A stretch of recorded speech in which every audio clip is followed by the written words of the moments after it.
Like quite a few people I joined MLGS years ago, sent emails for a month, then quit. I didn't understand.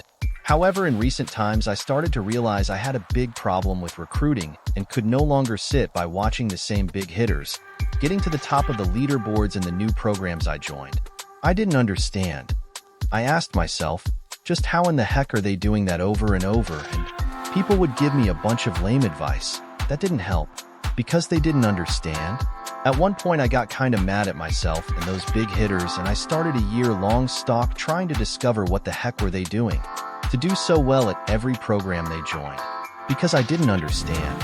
Well, I practically found out nothing. It was still all a bit mysterious, and they were just not really telling me that much at all. Just a bunch of hoopla in most cases.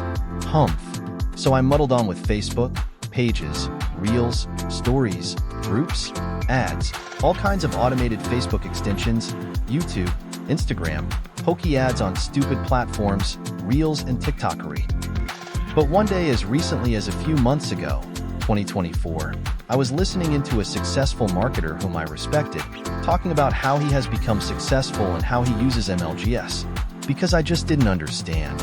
I was very surprised when he started to ramble on about MLGS, and I almost turned him off, but the rambling slowly started to change into clear pearls of wisdom as he talked about how MLGS helped him build up his success, using it consistently and constantly applying better email content.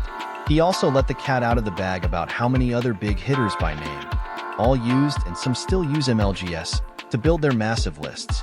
And then the lights went